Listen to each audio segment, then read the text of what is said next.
Welcome to the webinar, everyone. As you guys are joining in, type in the chat where you're calling in from and how many deals you've done so far. And we've got some new faces on here. Of course, you guys, if you've been on a webinar, you know Elise. She's our Director of Community. And we also have AJ. He's our Manager of Customer Support. And so he's going to be helping out. Elise, will you still be answering questions? Or is AJ going to be answering questions in the chat? AJ is our main man tonight for the chat. So we've got an action-packed night. We've got Ed Lane. He's done 50 deals. 40% of those are from DealMachine, and he's got drivers that he's now hired and had success with. So he's going to be joining us in just a moment. We're going to talk about his background. We're going to give you guys the opportunity to ask your questions and then bring you on live to talk with Ed. And then any DealMachine related questions, AJ is going to be handling for you in the chat so you can answer those throughout the night. But for those of you who are just joining, please type in the chat now where you're calling in from and how many deals you've done. Ed's in here. I'm trying to find him. I found him. Ah, there he is. Oh, it's Edward, and I kept putting in the wrong one. So we've got Mazumil from California. Hello, hello. We got Robert from Richmond, Virginia. Chris from Knoxville has done 5 deals. Welcome. And there's Ed in the chat. I think he should be now a panelist. Oh, I thought I promoted him. Let's try that again. Oh, there you go. So we got some people who've done 0 deals. That's totally fine. We got Ken and Scott, Southern California and Miami, coast to coast. Hey, Ed. There we go. How you doing, David? Doing awesome. How are you? I'm good. I'm good. We made it through the tornado. When did you have a tornado? Yeah, right here in Greensboro. I guess it was touch and go there for a while, right around the High Point area, Thomasville. Yeah, it was quick, but. Wow, was that today? That just happened today? Yeah, I was going to say, you look outside now, you'd never know it. I'm glad you guys made it safely through the tornado. Now, in Indianapolis, we have basements where we can go hide. Do you guys have that in North Carolina? Some people do, some people don't. So I'm one of the unfortunate ones that my basement would probably be my F-150 truck. Got it. Well, I'm glad you made it safely, like I said, and thank you so much for jumping on to do this webinar with us tonight. Yeah, pleased to be here. I'm super excited. And you know Elise already, but have you met AJ before? Yeah, Elise and I have a little bit of history, but yes, I have not met AJ yet. Awesome. Say hello, AJ. AJ is our Manager of Customer Support. He's going to be helping out with some of the chat questions. All right. Hi, AJ. Hi, Elise. I see you. Oh, Ed, long time no talk, my friend. It's so good to see you. Yeah, it's been a few years, at least 10, 15, something like that. So the agenda for this evening is going to be, we're going to do 10, 15 minutes of Ed and dig into his background so you guys have good context. And then we're going to do open Q&A format for the rest of the time. And what we'll do is we'll pick you guys who are asking questions in the chat to bring you on if you've got a great question. And you'll get to talk with Ed and bring you on live and join the conversation and the fun. So let's get started, Ed. I mean, you've been in the space 3 years. You've done about 50 career deals so far, right? Yeah, total deals, yes. Okay. And then you've been doing a mix, I think, of like wholesaling, fix and flip. It just depends on the deal, right? Yeah, correct. Depends on, what our buy point is. Obviously right now with the moratorium going on and eviction stuff out there, we're really not taking on any rental properties, especially if they're occupied at this time. So we're focusing more of our efforts on doing the complete rehabs. And then obviously I'm a wholesaler junkie. I love to wholesale. So anytime I can do that. Got it. What's your favorite part about wholesaling? Quick money, right? Yeah, I mean, it's just, it's seamless. I still get the interaction with the client. I still get to help them out of a jam. I get to go out and find a buyer. And then, we double close on all of our wholesales. And so it's done quick and easy, and generally everybody's happy. Got it. And my next question was going to be, why did you get into real estate? You do a couple of different things. And I know you're an Air Force veteran, right, yourself, and some of the people that you help are also Air Force. You love helping other veterans too. You've come across a few, it seems like. Yeah, absolutely. Absolutely. I've got a long history in sales and marketing. I worked for the Boeing company in Seattle for a while. Did a long stint of medical sales in California, which is originally where I'm from. And I've always loved the sales aspect career field. So I did get burned out working in corporate America and having, somebody else in charge of my destiny. And it just, in medical sales, it got to be just overwhelming. And so I looked at real estate, always been interested in it. So I got my license in California, and I dabbled a little bit in commercial leasing for a small mom and pop real estate company, and then was ready for a change to get out of California. And so I picked the Charlotte market, and I picked Nashville as the two up and coming. This was about 4 or 5 years ago, up and coming real estate markets. And so Charlotte presented the first opportunity, and I came to work for a real estate investment company out here and became their acquisitions manager. And then lo and behold, this little thing that probably a lot of people haven't heard of, COVID-19, hit a year ago, and they laid off their whole staff. And so I had made some really good relationships networking here in this area, and I had 2 other business partners that were now on the company together. Decided to give it a whirl, and now I look and say, why didn't I do this 10 years ago? So it's been very fruitful so far. Very blessed. COVID wasn't good for a lot of people, but it seemed like you made the best of the situation. And It's taking that leap of faith from a guaranteed paycheck and your benefits, and starting it on your own is easier said than done. But I was kind of forced into it by COVID, being laid off, and so there's always a silver lining in every cloud. Yep, totally. Love that you took that perspective, and you own the business with 2 others now, right, as well, and that's gone pretty well. Yeah, correct. It's a very unique situation, but it works extremely well. I love the acquisition and disposition side of it, but I really don't want to work with our contractors and be out there on the job sites, other than to show up and say, hey, let's take down this wall and let's make it HGTV beautiful. And they just asked me to politely, go on your way, Ed, get out of here. Okay. So, you guys found people that have complementary skills. So you're filling in where each of your strengths are. Correct. Yeah. So I have my 2 I do acquisitions, dispositions. One of my business partners takes care of the operational side of it, working with our contractors. And then our third person, we've been fortunate enough to be able to find private money for all of our deals. And he's done extremely well in finding us private money to fund everything that we do. Got it. That's amazing. Yeah. Well, what other parts of your background would be really helpful for everyone to know tonight before we start digging into some of the questions? Sure.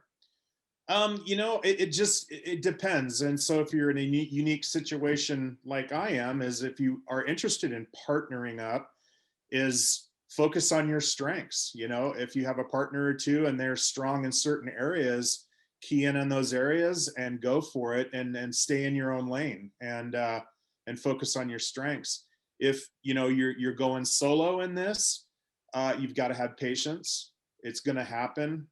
You have to give it time. And there's some principal things that I always say when I'm going out to meet with property owners, sellers / clients, is it's never ever about the property. It's always about the seller and the client. Get to know them, find out what their motivator is, find a solution for them, then transition to the discussing the property to see if it's a fit. Got it. Yeah, okay. I thought the biggest part of what you just said was that the deals are often in your relationship with the person, not the property, right? Absolutely. It's always about the person and the motivator for selling. You know, what is that key motivator? And it's going to take you a while to get there. They're going to throw out and say, "Oh, I'm in no rush." It's not a financial thing. And then 20 minutes from now, when you've built that rapport a little bit, you find out they're 3 months behind in their mortgage, or there's an impending pain level there that you can solve for them. Mm-hmm. Yeah, that's so true. I feel like I've heard that several times in my own experience, where the first thing they said is like a really high price. And then further down the conversation, it comes out that like, they just had a divorce and they're really tired of the stress of that. And, they've got to sell their house in a certain period of time. And, they were just starting out with information that wasn't totally transparent, but you kind of break down the walls when you get to know somebody, and they will then tell you, oh, actually, I need to sell this in 30 days. Absolutely. There's typically an underlying reason. You just have to get to it. And then the other thing is don't force it. There may not be an underlying reason. And if it's not, one of the first things I always say when I physically get out to the client's house and meet with them is, honestly, there's chances are I'm not going to be buying your house, but I'm a good resource for you. And I'm going to show you some options. Some make sense, some don't. I hope it's me buying your house, but if not, I'm going to help point you in the right direction and be a good resource for you. And it just sort of sets the tone, sets the mood. It puts them off the defense, and they're a little more, open up to you at that point. Got it. Totally makes sense. Yeah. Are you ready for doing some questions? Absolutely. Yeah. Awesome. Elise, are you going to be the one bringing some people on, or is that AJ? Elise has got it. All right, go ahead and start teeing some people up. Looks like we had a few questions already while we were chit-chatting. Okay. I just got Steve Jackson coming up. He's got a couple of really good ones for you, Ed. All right, Steve, let's do it. Hey, what is that? Is that the Cowboys baseball stadium behind you? That is the Cowboys' new football stadium. I happen to be a Cowboy fan, so there's oh yeah, Cowboys football. That makes a lot of sense. Yeah, there's a few plaques on my wall there, and yeah, so love it. Hey Steve, are you there? Yeah, I'm here, thanks.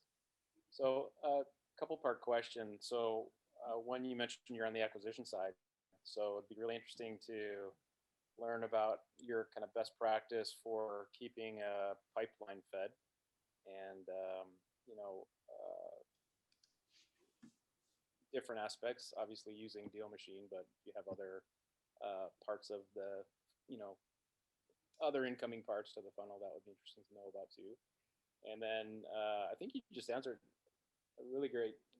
provided a really great answer about putting the buyer less on the defensive and helping them out. So that was good. But if you had any best practices as far as, kind of approaching the deal to, signing an offer to contracting the close, if there's any best practice you have there, that would be interesting to know too. Yeah, Steve, thanks. Great question. I missed the second question, the tail end, so you might have to repeat that. Okay. Yeah. The second part was, once you've had the meeting and you get an offer signed, maybe the signing of that offer, there's some difficult personalities you run across or whatever. Like if you have like best practices there, then on to contract and closing. I'm just looking for best practices through your entire process. Sure. Sounds like you have a great business going. So I'm just interested in learning. Yeah, great questions, Steve. Thanks. And so the first question, the pipeline, we exclusively use DealMachine Driving for Dollars to generate our lead sources. And we started this company really back in June with DealMachine with a handful of drivers, but we kicked it into full gear here after the first of the year. So I've got 11 drivers now that drive for us. And so that keeps the pipeline fairly full, but I will say, don't know your experience with DealMachine, but it takes a while and it takes numerous cards to reach these people. I'm not kidding you. I get daily, somebody will call me up and I'll look at the history, and they received their first card last April, last May, last June. And it's like, wow, it's amazing that this much time's gone by. So keeping that pipeline full with your drivers is key. And we specifically about November shut down pretty much our drivers and getting the leads in, because we had to logistically take care of our infrastructure as far as a communication system with our CPA, bookkeeper. We hired a social media director to take care of Facebook, our website, all of those things. So we scaled back a little bit. And then, like I say, after the first of the year, we hit it hard, and we definitely saw a lull in the business. And now, let's see, we have put in almost 10,000 leads since the first of the year.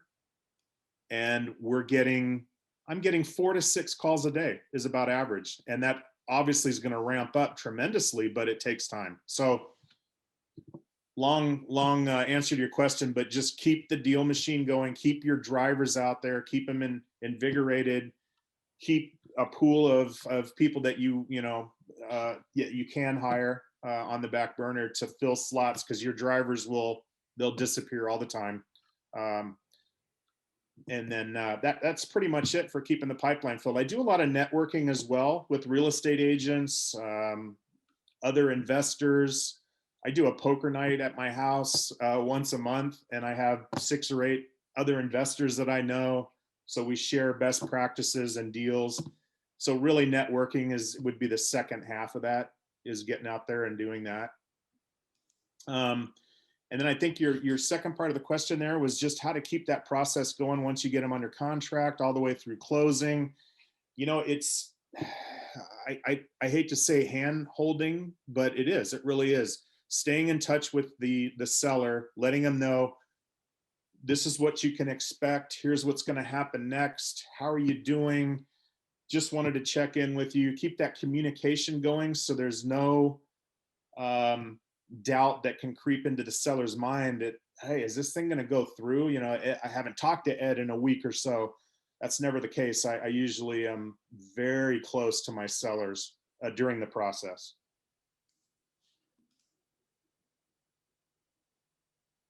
Steve, did that answer your question? Absolutely. Thank you very much. Yeah, Awesome. thanks, Steve. So one of the things you said is it takes a while, and you're talking to leads today that got their first postcard last year in 2020. Is that what you're saying? Correct. Yeah. Got it. And then I noticed you said you have 11 drivers, right? And you find them from different places. What payment structure are you using? Absolutely, David. I followed your model to a T. We did some social media, postings and whatnot, and we had, lukewarm response. But when I went and did your Indeed model, it worked perfectly. And we hired the 11 within, a 2-week period. So it worked out great. We pay our drivers a flat $20 an hour. To go out. That's what I do too. Yeah. Yeah. But one thing that you said though that I was curious about is you said you have 11. That's so many. Are they working like? Do they have an hourly restriction or anything like that? Yeah. So David, I hired that many because through attrition, I knew that number would dwindle down, and so I was fine with that many drivers. And I told them our expectation is 15 hours a week and at least 75 properties a week minimum. But anything they wanted to do over that, we'll pay them for it. So if they want to work 24/7, we'll pay them for it. And I've got out of that 11 drivers, about 4 or 5 that are my real rock stars. The rest of them are okay, but nowhere near my rock star drivers. Got it. And so per week, they're adding 75. Got it. Is 75 like... Yeah, I guess that's like 10 an hour-ish, right? 15 an hour is what I want to do. So every payday, every 2-week payday, I go in, and I look at how many hours they drove, how many miles they drove, how many properties they put in, and then I calculate based on that, what is their property per hour? And if they're around 15, I'm good to go. If they drop significantly lower, I talk to them and say, okay, how are we going to boost this up to get you at 15? You know, I've got a couple of drivers that also drive for other delivery company type situations. And I've got two of them that they forget to turn off the deal machine. And so when I look at their mileage, I had a guy from the last 2 weeks that he had like 2,300 miles. Oh, he just left it on. Gotcha. And I said, well, okay, we got to talk about that. I know that's not accurate. He goes, oh yeah, I'm not good there. But yeah, other than that, I knew through attrition I'd lose drivers, and I'd eventually get down to about 6 rock stars, and that's my goal. Got it. Yeah. All right. Elise, do we have anyone else teed up for the questions? Yes, I had someone. Jada was on, but I think they dropped off. So one sec. Okay. Somebody asked if you use any tracking apps for your drivers. Other than what the deal machine does, no. Yeah, I think they might not know that's actually what DealMachine does. Yeah. DealMachine, it tracks their mileage. Yeah. Like Ed was saying, and Yeah. time and deals. Yeah, and I've got a couple guys that they will pair up. They'll actually do the first half of the day. They'll drive together and do one guy's app, and then they switch off. Sometimes their mileage gets askew, but I tell my drivers, they're all 1099 drivers. I tell them, keep track of your mileage yourself. I'll give you what I show as your mileage, but also keep a log yourself for your taxes at the end of the year. Oh yeah, I think that's really smart. Just to compare what they're telling you versus what the app shows, for sure. Yeah. It looks like we've got Corey teed up next. And Corey, are you there? I am. How are you? How's everyone this evening? Hey, we're doing good. So I actually have a few questions. I'm actually a real estate agent, and I'm interested in the wholesaling business. How do I get into the wholesale business without, let's just say, it being a conflict of interest? So I'm a full-fledged agent here in New York, and I'm thinking, do I go into another market and start a wholesale business? Does that make sense? What do you think? So I'm a licensed North Carolina real estate agent as well. Okay. So my license is current, but it's not active. I don't have it hung with a broker here. And the reason, absolutely, the reason I did that is so that I could develop my credibility with a client better by saying I'm a licensed real estate agent, and I make that point known. So I know more than the average person about real estate. Most definitely. Now, on the wholesale side of it, I here in North Carolina, because of my situation, there's not a conflict of interest. Okay. However, if I was an active licensed realtor that had my license hung, then you could do it as long as you establish yourself as a real estate agent, and you would probably have to set up your own business entity, whether it be an LLC or something like that. And I have an S corporation set up on the side. So yeah, Okay. so it's just about, I guess right now, just trying to figure out what, what's the best avenue to take, and is it, keeping my real estate business, because that's a viable business here in New York. Sure. And maybe I go, for example, to my hometown of Detroit or home state and start a wholesale business there, where I know I can probably, that might be a let's just say more, just a nice cesspool, if you will, Sure. of deals. Yeah. Because So typically when you're talking about a wholesale deal, you're talking about buying a property at an extensive discount. And yes. it's going to be a property that in no way, shape, or form is probably going to end up on the MLS. It's not an MLSable property.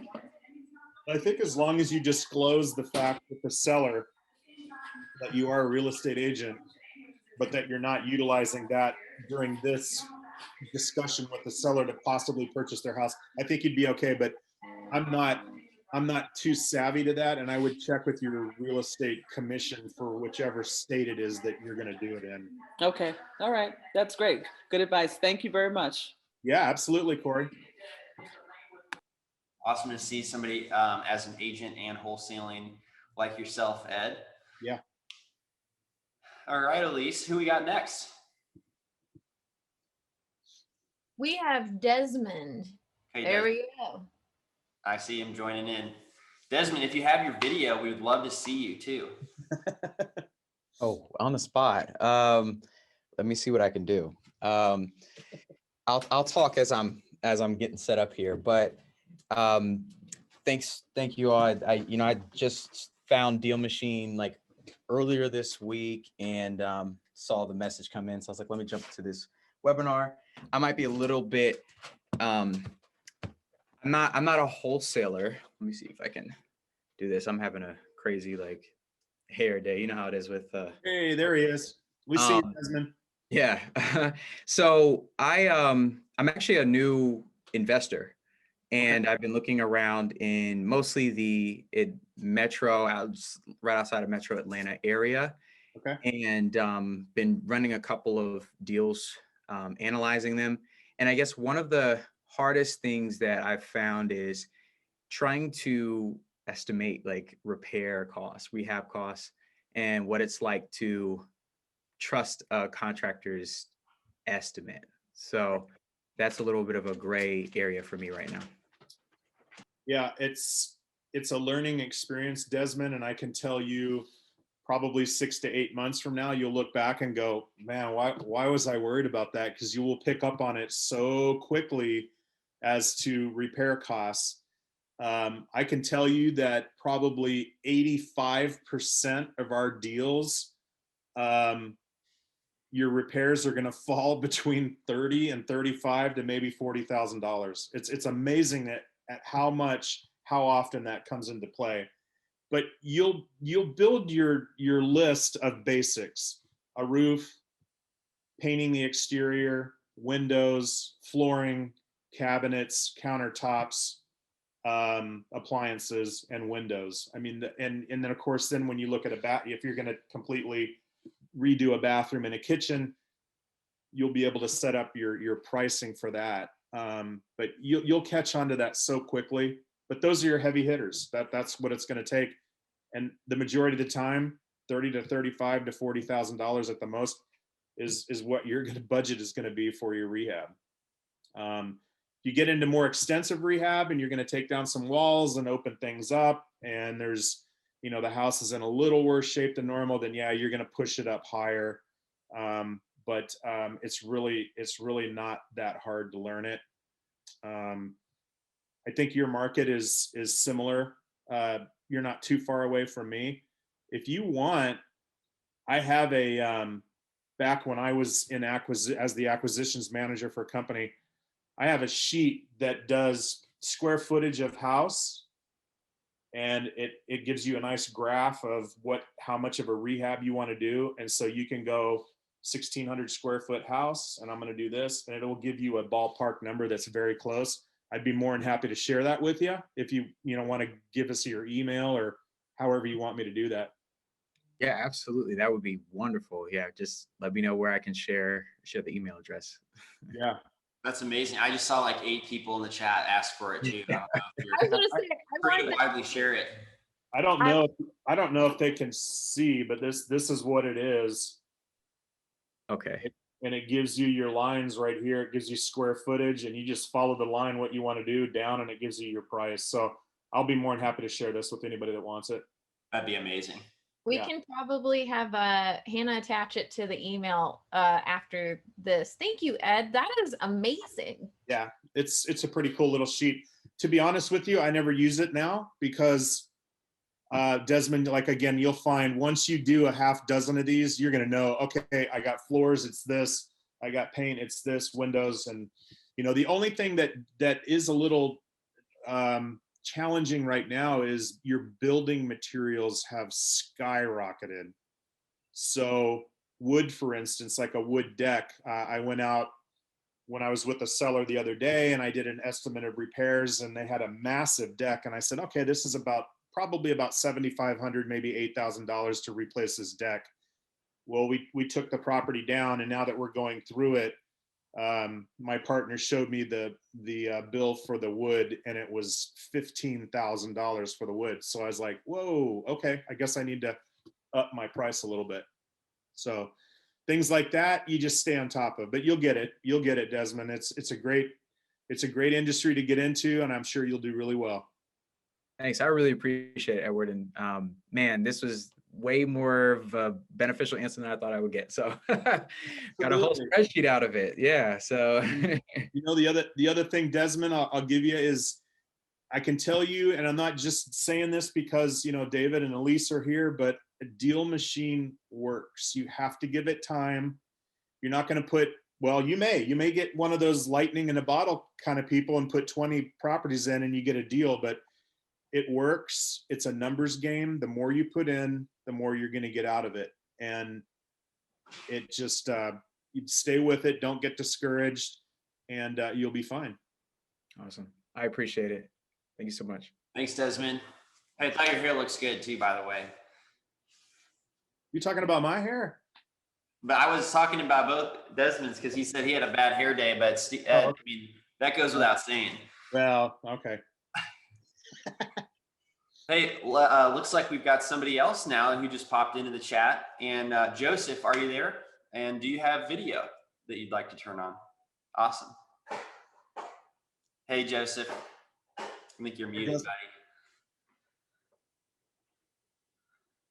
Yes, I've been cold calling lists from PropStream, but everyone in my market in Detroit has told me that driving for dollars with DealMachine is the best marketing strategy, and that is the best list that you would be able to get. So I'm definitely going to be signing up. I talked with Jam at your office, and I think I'm going to go ahead and sign up for the DealMachine. Oh, Jam's great. I'm glad you got to talk with her. And I'll let Ed comment on any of that. I mean, I think he obviously agrees because he does a lot of DealMachine, but that's nice to hear for sure. Absolutely. Yeah, Joseph, I'll tell you, you know, I do use, it's called Connected Investors Pin 5, and it's another system that's similar to PropStream, but the only reason I got it is it helps me determine ARVs of properties. And eventually down the road, I want to get into some wholesaling into some other markets. And it's an easy vehicle for me to use to do that. But DealMachine, I can promise you, once you get DealMachine going, you're going to say, why didn't I go to this earlier? It's really is that simple. And, you know, bad on me, I don't cold call. I don't cold call at all. Alls I do is I send out postcards to all these people that we're putting in, and I answer their calls. I've been very fortunate. You know, if I cold called, would I get more business? I probably would. But to be honest with you, I don't have the time to sit down for 2 or 3 or 4 hours a day and cold call, because I'm answering the phone of people that are calling me. So you can't, seriously, you can't go wrong with DealMachine. I can't express that enough. Yeah, I'm pretty much sold. I appreciate that, Ed. Yeah, absolutely. Absolutely. Joseph, what kind of other questions do you have while we got you?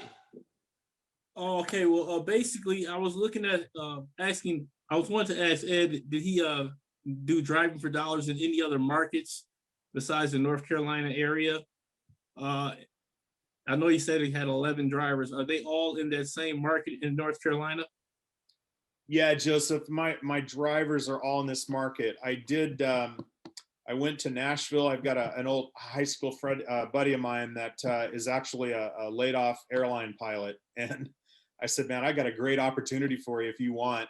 And I went out there and we drove and we put in some properties in Nashville. And I thought we were going to get a good thing going. And then he got rehired by the airlines. So I lost him. And so all my drivers currently are in my market. Eventually, I would like to get into some wholesaling, virtual wholesaling, they call it in other markets. Really the biggest challenge is there is I have my network here. I've got my contractors, I've got my drivers, I've got my attorney, I've got everybody here that I need. I've got a guy that practically buys all my wholesales when I get them. It's been phenomenal. If when I go to a different market, I don't have that network there. And so, that's the challenging part from my perspective. Now, you may have some seasoned virtual wholesalers out there to say, oh, no, that's not a problem. But you got to have boots on the ground. You got to have somebody out there driving that you trust that can look at these properties for you and do it. So my plan is to get good at what I do right here in my own market. And then I'm going to start looking at doing some other markets and other virtual wholesaling. Yeah, the last question I have is, and when you first started this, did you do the driving for dollars yourself and then scale up, or did you just have a marketing budget already set and you started with that many drivers? No, when we started, myself and my two partners, we were the drivers. We went out there and we put in about the first 2,000 properties into the system. Okay. And I know that the formula, when people talk about DealMachine, oh, it takes 300 to 400 properties before you get your first deal. You could get it sooner. Some do. We put about almost 700 properties in before we got our first deal. And then we got 5. So it was like, whoa, the floodgates open for us. So to answer your question, yes, we did it ourselves. I've always been a believer in, if I'm going to teach somebody else or expect somebody else to do something, you know what, I'm going to do it too. So I know what it's like to be in their shoes. And so when a driver comes to me with an issue, I can say, been there, done that. And this is what you do. Okay, then. Thanks a lot. I appreciate you guys. Absolutely, Joseph. Good luck to you. All right. You too.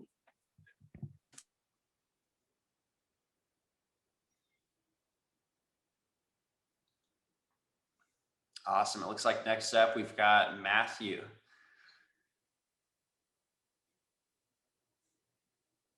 I just got to give a shout out to Ed though too. He and his partners did put in a lot of freaking work in the beginning. They were killing it. They did awesome in their onboarding. Thank you. Matthew, how you doing? Good. How you doing? Great. Where are you calling in from? Just north of Dallas. So Dallas-Fort Worth Metroplex. We live in the north end of it, but work the whole thing. Then you must have a Cowboy Stadium thing behind you too. I was gonna say, you got to be a Cowboy fan too, right?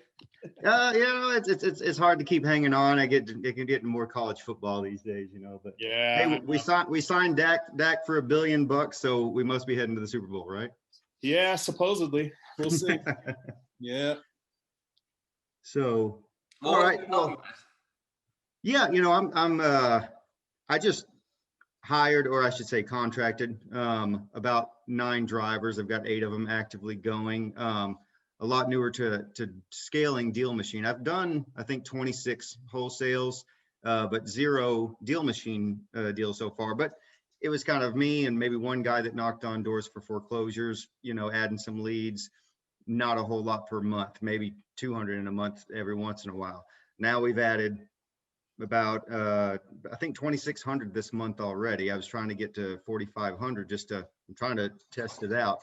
What I want to make sure is, how loose or tight, the criteria for adding leads are, because, you could get a deal out of every 20 leads if you were super tight on the criteria, but you'd never find anything, or you could, every door direct mail people instead.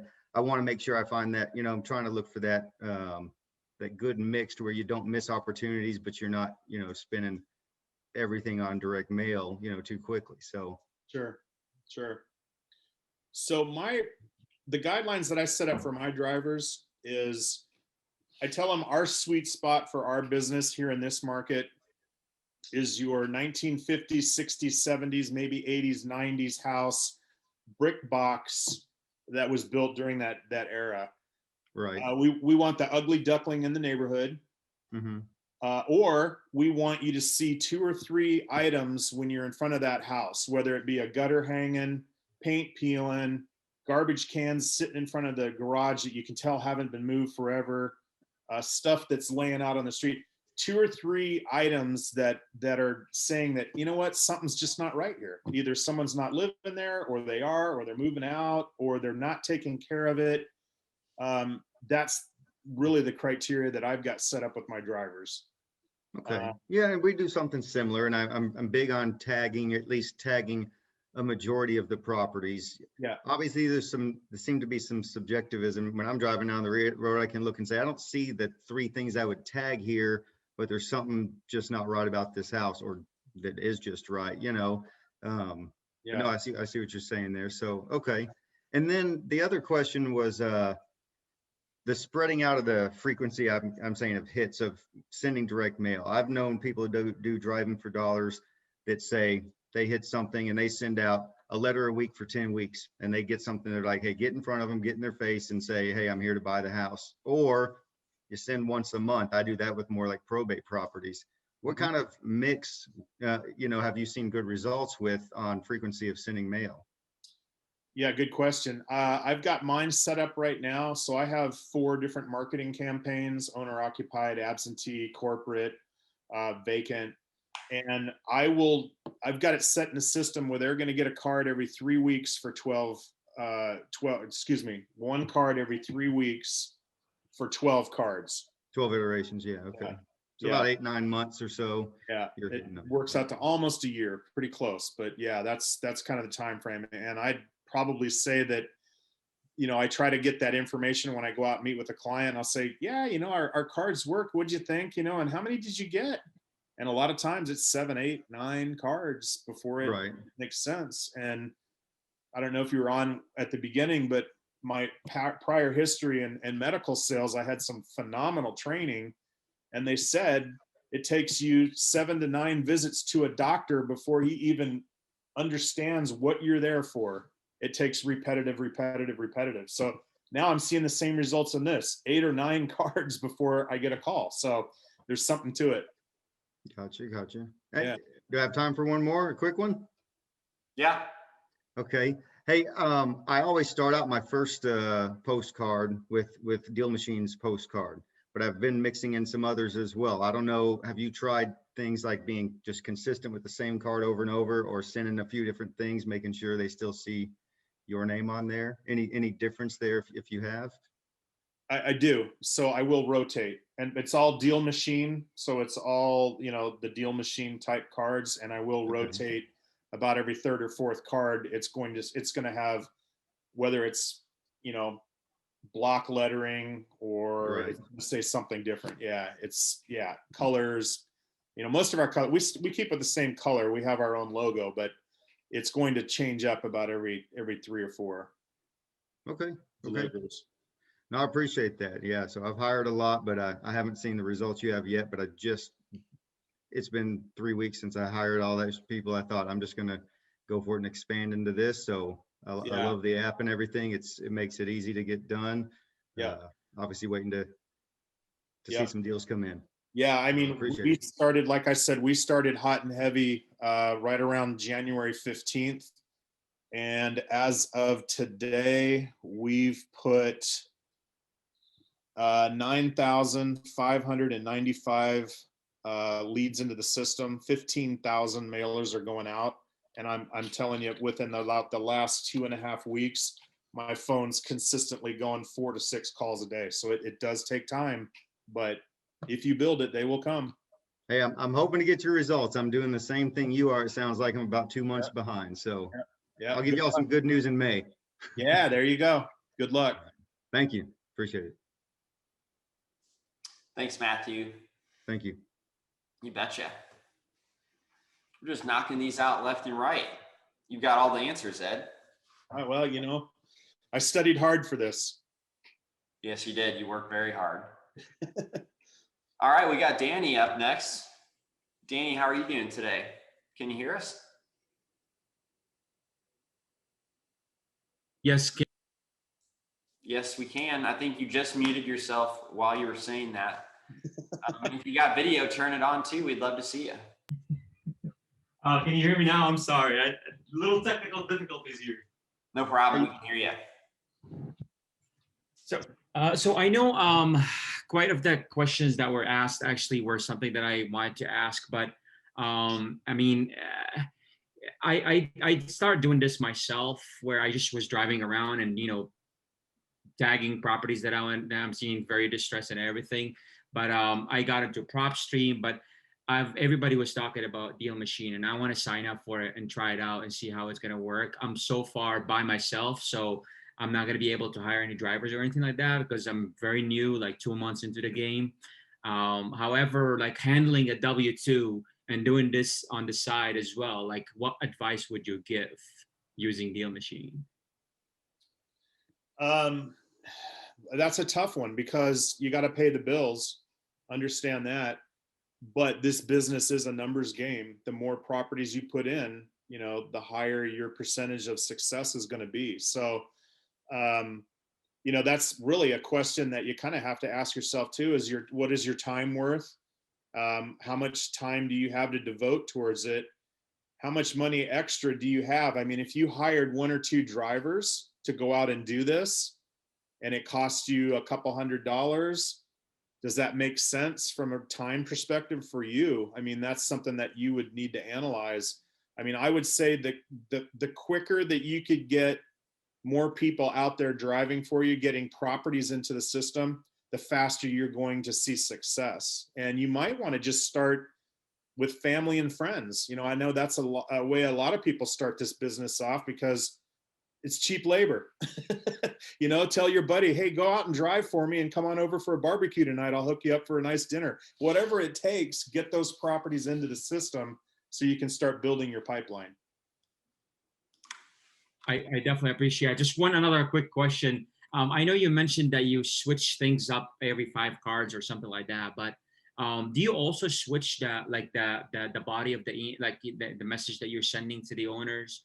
I mean, I'm in sales, so you know, every once in a while you got to switch up that emails to get that person to respond, or at least tell you, no, have a nice life, or yes, I'll let you talk to me in a while, or whatever. So right. Yeah, I do that with my so my owner occupied properties. I don't. All my other ones, corporate owned, absentee, rental property type situations, they get a, are you tired of being a landlord card? And then the next time around, it'll be another card. My owner occupied properties, and again, this is just my way of thinking, is I want them to see me and I want them to start seeing that card, and already before they read it, they know by, oh, this is Ed again. This is Ed again. So that's just kind of how I've got it set up. You may or may not see success that way, and you might want to change it up as well, but that's how I have mine organized. Perfect. I really appreciate it. Thank you so much, guys. Yeah, you bet, Danny. Good luck. Thanks a lot, Danny.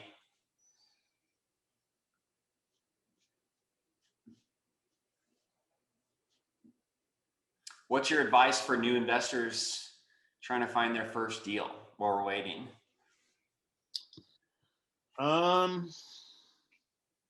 Networking is a big one. You know, going to any kind of your meetup.com or real estate groups, getting in front, the more people you can get in front of, tell them what you're doing and how you're doing it, the better. But really the best way to start, if I was going to start in this business by myself, I would join DealMachine as a basic member, and I would be out there driving as much as I could to get those numbers in the system. And I would just build and develop from there. Got to get those numbers up. That's the biggest thing. You know, it can be discouraging.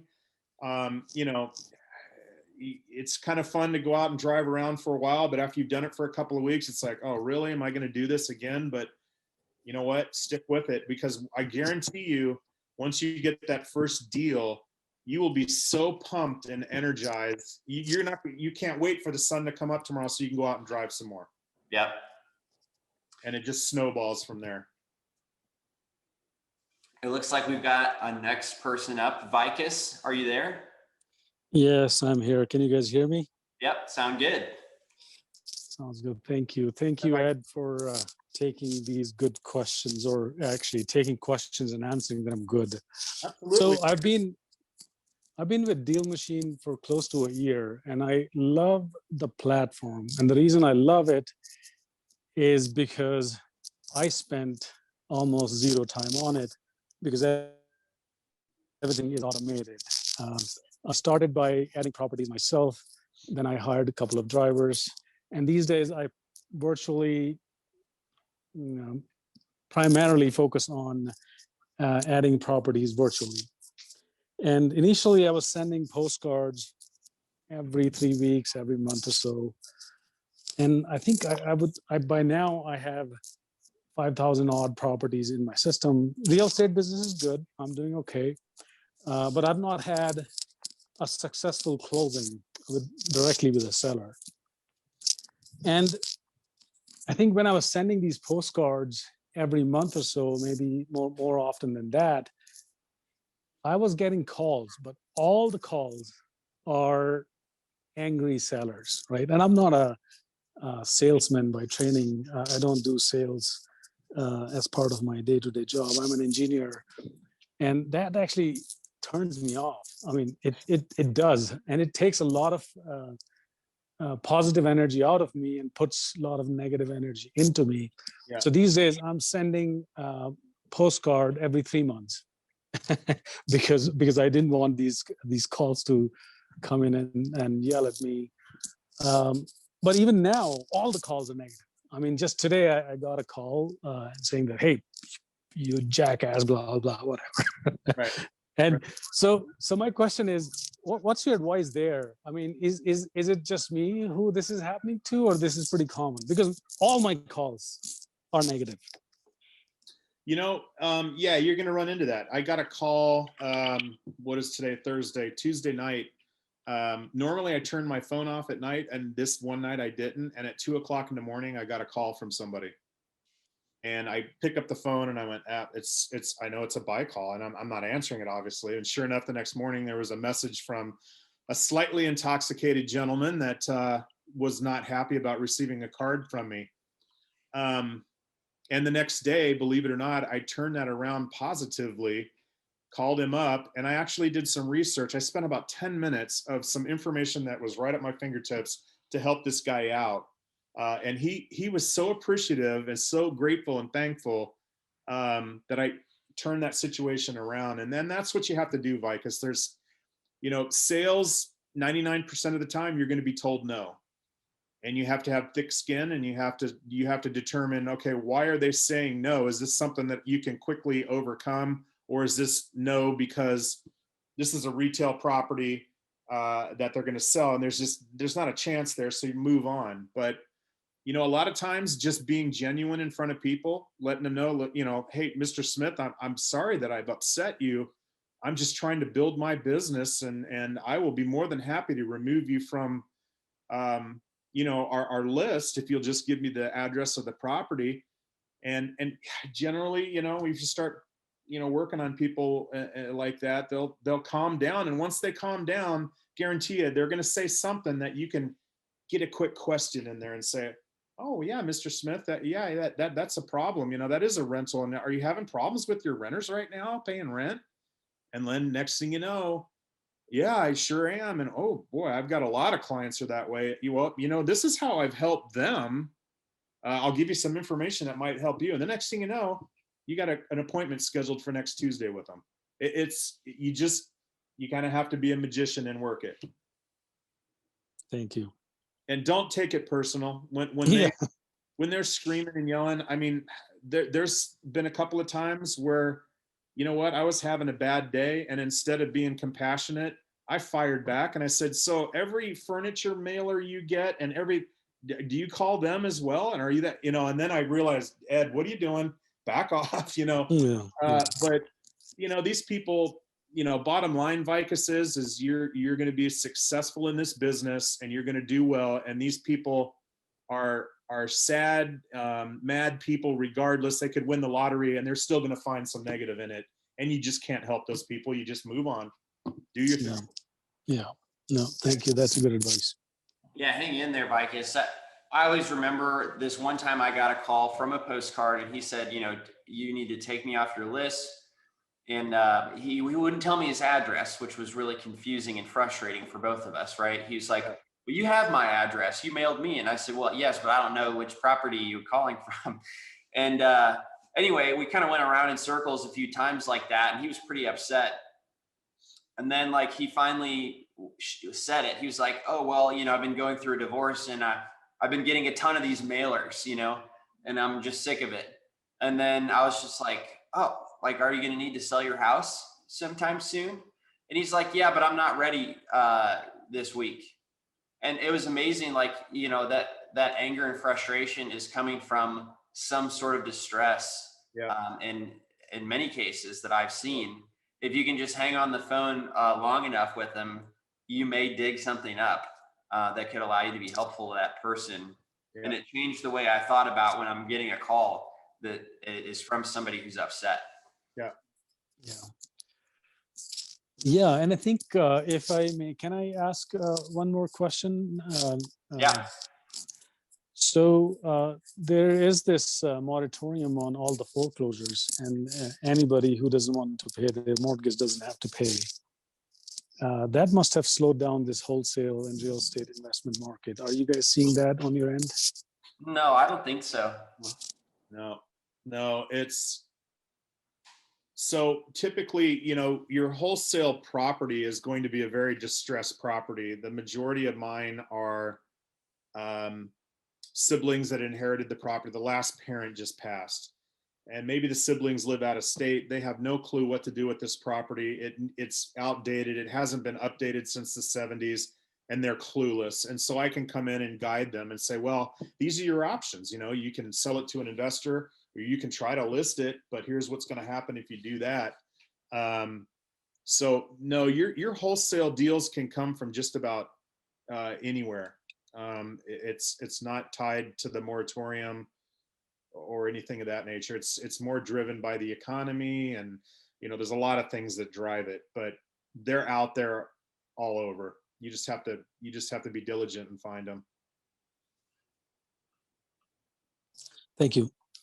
You're welcome. Well, it's about that time, guys. It's 8 o'clock here on the East Coast time zone. Oh my gosh, I was just getting warmed up. Oh yeah, it just flew by. Man, you're on a roll. Don't go anywhere. We're gonna have like a whole demo following this hour. And if you're up for it, Ed, we'll do one more before we close it out. You got time? Sure. Yeah, absolutely. Let's bring someone else on, Elise. Brett coming up.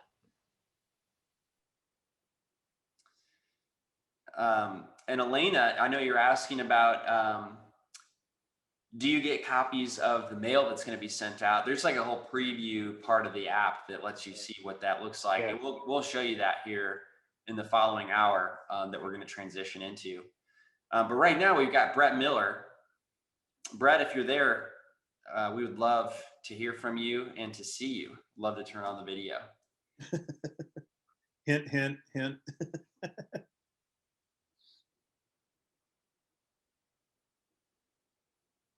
Brett, are you there? I think Brett stepped away. I think I just saw David, somebody at the bottom there was talking about, and this might be something really good to address, about they have a problem getting into the app, or the app kicks them out. Okay, yeah, I see that from Michael Thomas. Yeah, and I've had a few of my drivers that have had that challenge, and I'll say that the DealMachine folks, the support folks, have been phenomenal helping them through it. And most of the time it's not having the most current update. And for whatever reason, and I don't know if this is just a North Carolina thing or what, but it seems like Android phones versus the iPhones, the Android phones tend to have a little bit more challenges with it, but my drivers worked through it and they got it done. So the support team, hats off to them. They've done a great job. Thanks for saying that. Yeah, Michael, please reach out to our support. I think AJ could actually probably just take down your name and have somebody reach out to you. We'll make sure that you get into your app. And the iPhones or the Androids have in the past had a little bit more issues. We've been really focusing on getting those fixed. In fact, this 2-week period, we're not doing anything but just going through it and fixing any type of bugs that we could find, especially on the Android platform. So it should be, you guys should already have noticed it's getting better, and it's still getting even better. Michael, we'll take care of you. So we've got Jay. Jay, are you there? I am. Thank you. Hi, you're driving for dollars right now. He's driving. I, I actually, honestly, I've been sitting in my driveway just waiting because once I go in, my kid back here will want to eat dinner. So, but thank you. Thank you. And you know what? A lot of the questions that were asked tonight, I think definitely apply, because I really was going to say I've been with DealMachine, I think a little over a year now. And initially, I remember seeing somewhere that if you can get at least 200 leads, you know, you should get that first deal. I think I want to say I'm about 300 or so leads in. I joined some of Elise's YouTubes. I probably have bugged AJ multitude of times with my questions throughout this year and a half, as well as I've been connected with someone named Oak from your company as well. I'm just trying to figure out what else.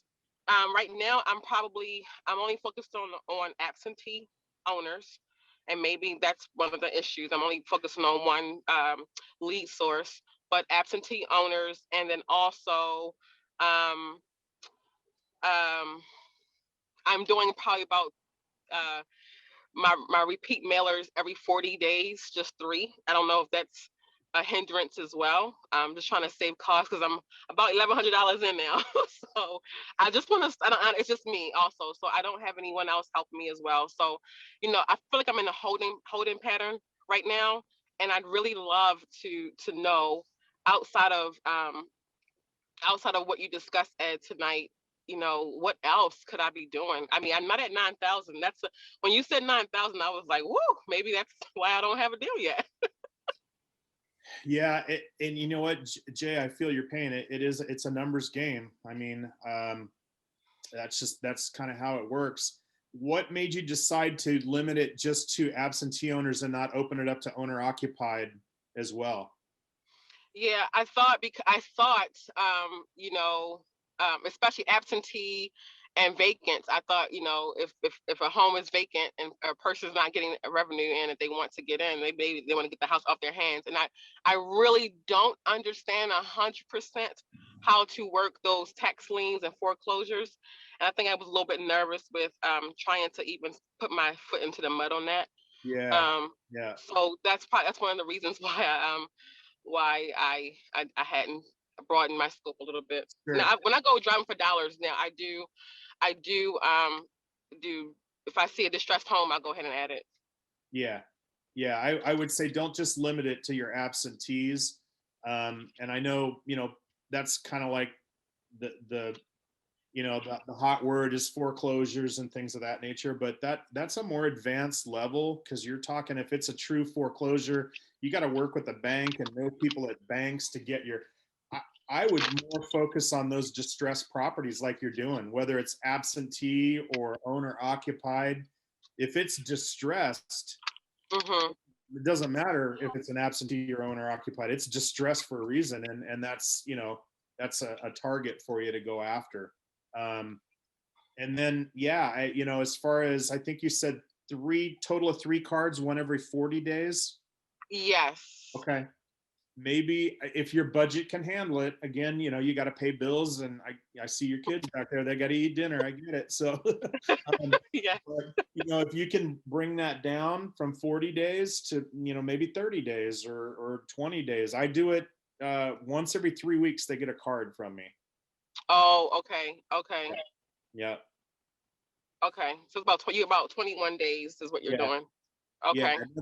And then the other thing to do is go on like meetup.com, or what market are you in? I'm in Houston, which I thought was a pretty good market. You know, I go into the areas where I think is a hot area. And like this past week, I will say I went in one area and I was able to get 75 in one day, 75 leads in one day. Yeah. So I thought was I thought it was pretty nice, but I just kind of feel like I either get take me off the list or I get no calls at all. Yeah. Yeah. And that, you know, that's just part of it. Yeah. That's going to happen. Like I say, the majority of the time that's going to happen, but you'll find your deals. You just got to stay with it. And go to those any real estate type functions or meetup.com for investors. go and start networking and get your name out there and what you do, and the deals will come. Just stay with it. Thank you. And I guess just for peace of mind, are you suggesting that it took you?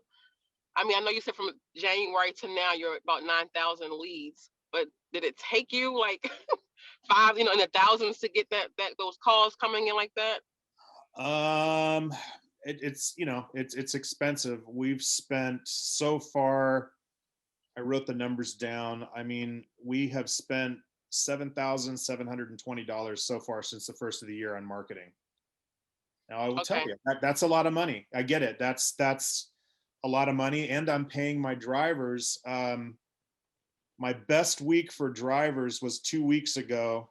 In a 2-week period, they put 4,700 leads in the system, and I paid them $5,000 was my payroll. So that's a chunk of change.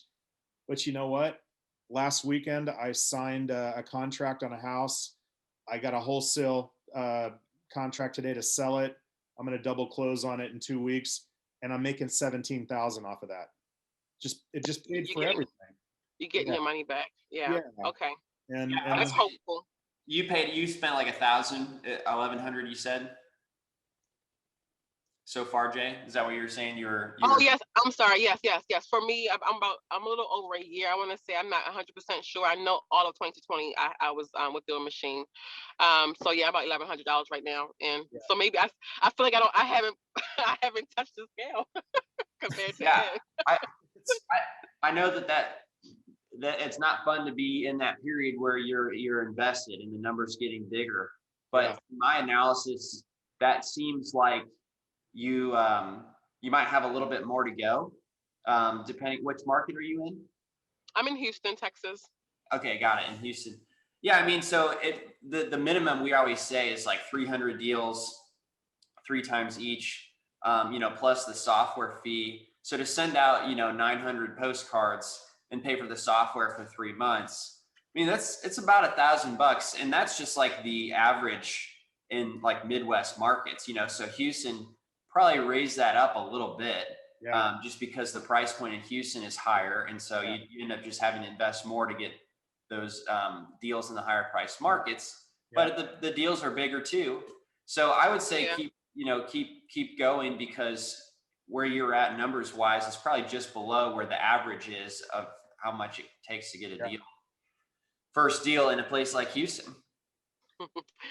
Thank you. Okay. Thank you. I just wanted to kind of clarify, make sure that I'm on the right track, and maybe I know people say just stick with one lead source that you're familiar with or comfortable with, and maybe that advice is what's kind of holding me back. So that's what I wanted to kind of just ask you also. But thank you. I appreciate it. Yeah, the other thing, Jay, is your networking. In the Houston market, do you have, we call them out here bandit signs on the street corners? You'll see, we buy houses, we buy this and that. You know what? Start calling those numbers on those. And say, hi, hey, my name's Jay, and I'm a new investor, and I see your signs and they look so nice out there. And, can you tell me, how long have you been in the business? And people want to help. And a lot of times you can pick up on some really good information from these other investors, and then you can start networking with them. And the next thing you know, you'll be doing a deal with one of them. And that may help you fund some of your marketing to keep that going. Thank you. That's a great, I see them all the time, those signs. So thank you. That's a great idea. Thank you. We need to hook you up with our guy, Loopy G, down there. He's in Houston. And he will help you. He's phenomenal. So we'll definitely hook you up with him. There you go. Perfect. Thank you. I'm pumped now. Thank you so much. You're welcome, Jay. And just so you know, Elise, I am Senna. You call me Senna on YouTube, but it's Cena. But that's me. It's Jay, but I don't know why I have Cena on there, but that's me. So anyway, hi. Well, I'm now never going to say that wrong ever again. Okay. It's okay. Bye. Bye, Jay.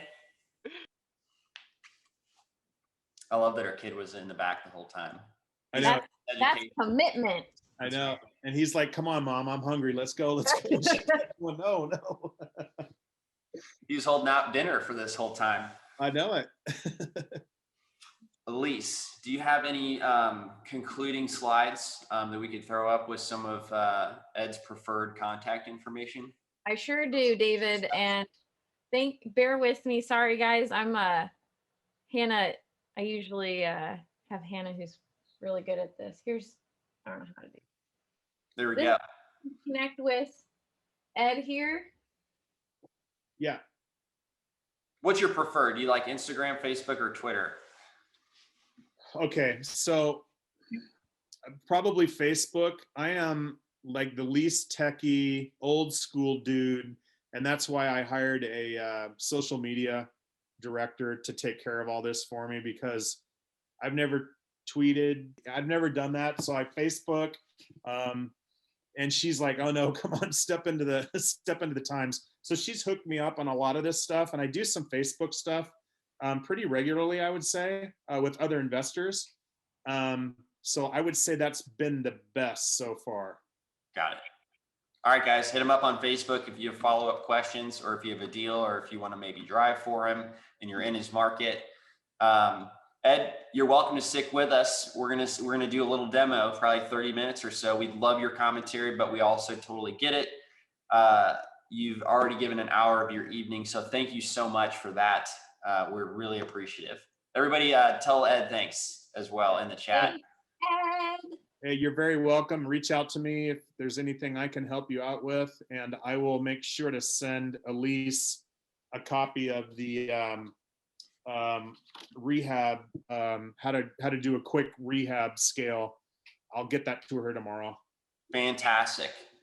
So guys, don't go anywhere. We're going to do a demo next. And thank you so much, Ed, for sharing that, the rehab price calculator. Everybody was going nuts. Yeah, absolutely. Good luck, everybody. All right, thanks. Yep. Yes, so I'm going to say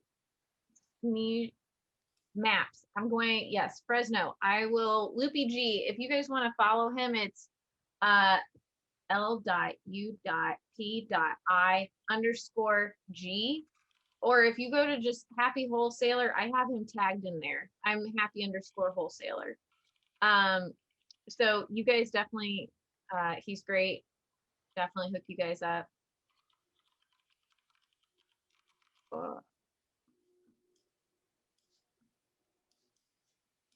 Jay, it's like, I always get it wrong. I'm sorry, guys. And even Loopy gets it wrong when I ask him.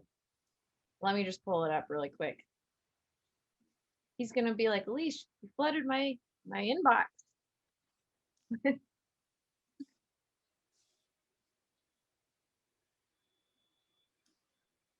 There we go.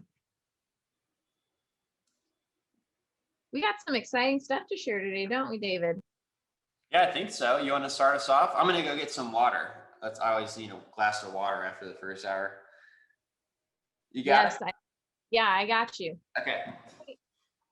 So, guys, this is your dashboard. So a lot of you were asking, like, how many properties should I add? Like, if I want to get so many deals, this is a great way. David has the enterprise version of this, but what you can do is put in how many, properties you want to get as a deal, and we'll tell you how many properties you need to add, and kind of break that down for you. We also have some inspiring videos for you guys right here. We actually, Ed, we need to do a success call too outside of this, but this is where you're going to see a lot of like webinars and replays. So if you're feeling down in the dumps one day, I really highly recommend checking these out, because there's some great people just like Ed who are talking about their journeys, and it's just really inspiring. Then we have these wonderful webinars right here that you can sign up for every time. They're every other week on Thursdays. And then this is where your analytics are. So I was talking about those goals you set for yourself. So this tells you like how close you are to hitting that goal of how many leads you need to put in there for that month, how many active mailers you have going. And then it even breaks it down more of pending approval, which I know someone was asking, but pending approval is you know, you haven't started marketing to them yet. So you still have to approve the lead. And then you can go into your analytics here of your total investment. That's where Ed was pulling a lot of his analytics of, you know, how much he's invested, how much they've made, how many they've added for the year. And then you can customize and break that down. You can even break it down by driver. And so this is your place to get all that information to make sure that you're staying the course, you're staying within budget. There's also some other great things on here too. If you scroll up and you go to the top right, there's two little icons. The first one's your activity feed. This is where you're going to see everything. Who added what? Spoiler alert, I met Martin today. And actually him and Nate, who are two of David's drivers, talked to us, and you'll be seeing something on social tomorrow, plus a video that will be out next week. And they'll be able to tell you more about why they started driving for David. And then here's the calendar feature. As you can see, David has 6 mailers that were sent today. And then you have how many, you know, are going to be coming up, how much it's going to cost you. You even can see right there, it's a sent queued schedule. You can go tap through those and see where they're at. If you have the mail tracking like David does, it literally takes it down to like when it's in the area, when it was delivered. And that's an add-on that we can show you where to put that later. Did I cover that all? You did.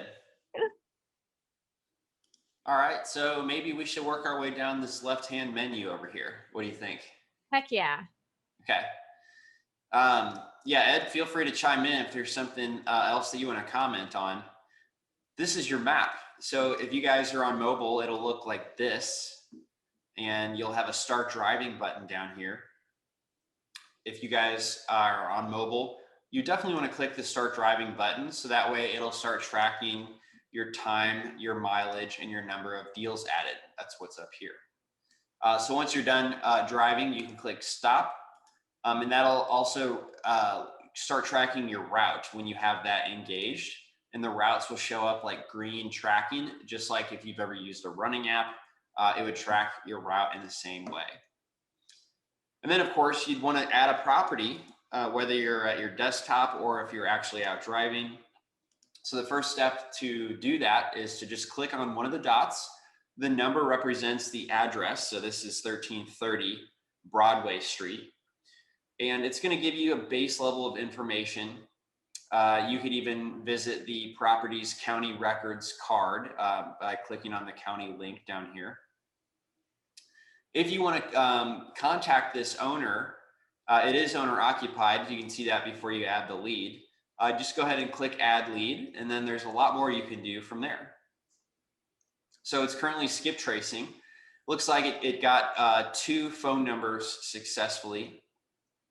It's owner occupied, so the mailing address is the property.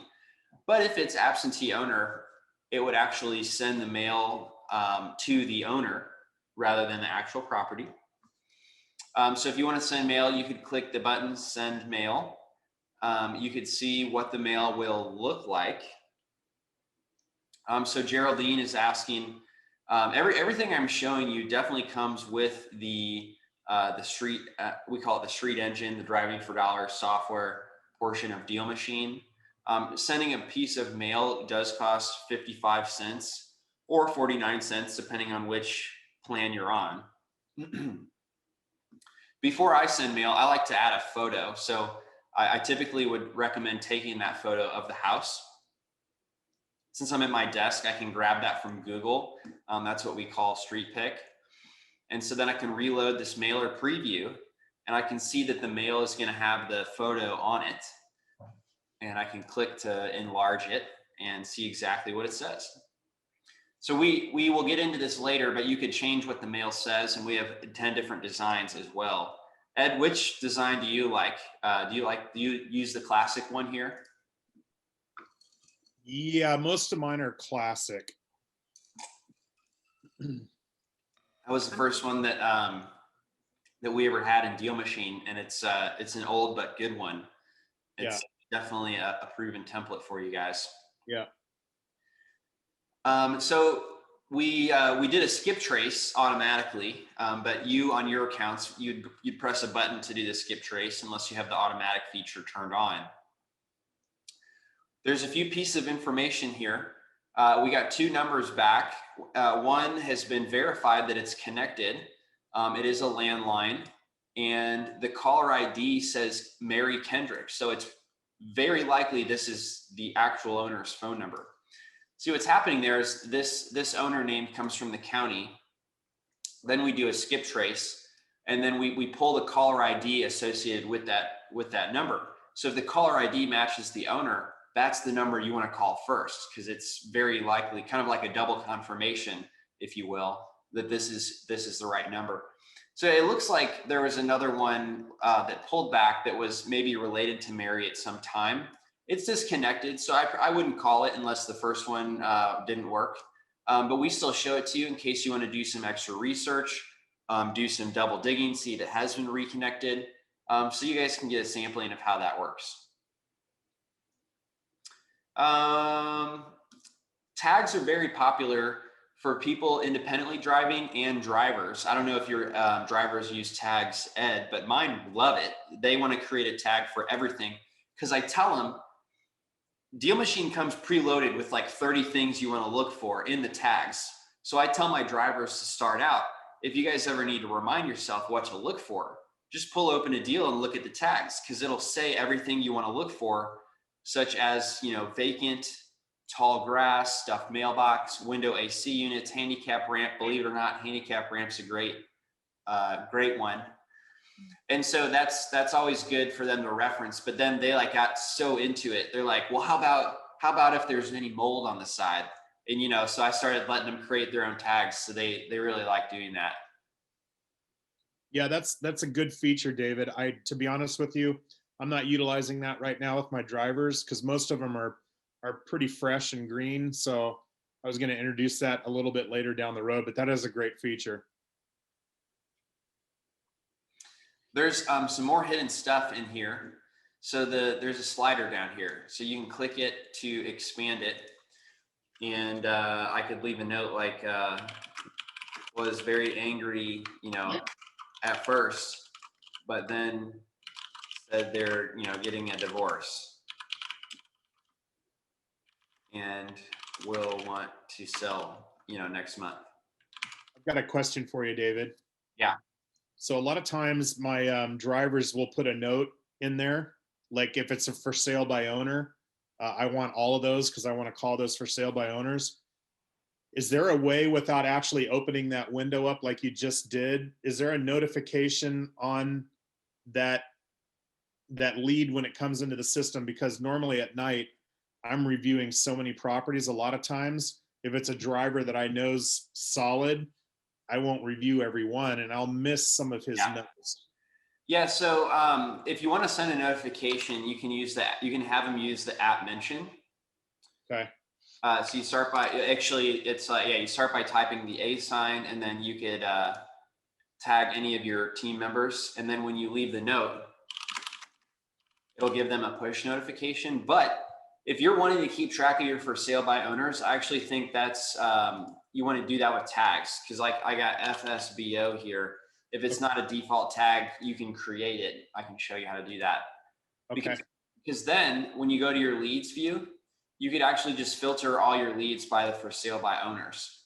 Sweet. Yeah. So let's see here, tags and for sale by owner. There we go. Apply filter. And there we go. 1330 Broadway is first one on the list. So that's a really good use case for tags. Awesome. Thank you. Yeah. So you can't SMS a landline, but we do have an integrated SMS tool. And I won't be able to demo it on this property, like I said, because we got a landline here, but I'll show you on another one. And then we do have a comps add-on that we just introduced last week, actually. So this is showing us properties sold in the last year within 3 miles that they are within the same square footage range, plus or minus 15%. and also matches the bedrooms and bathrooms by plus or minus a certain ratio. So that's kind of what you're seeing here. So you could click on any of these properties to see what their recent sale price was. And that's built into your DealMachine app as well.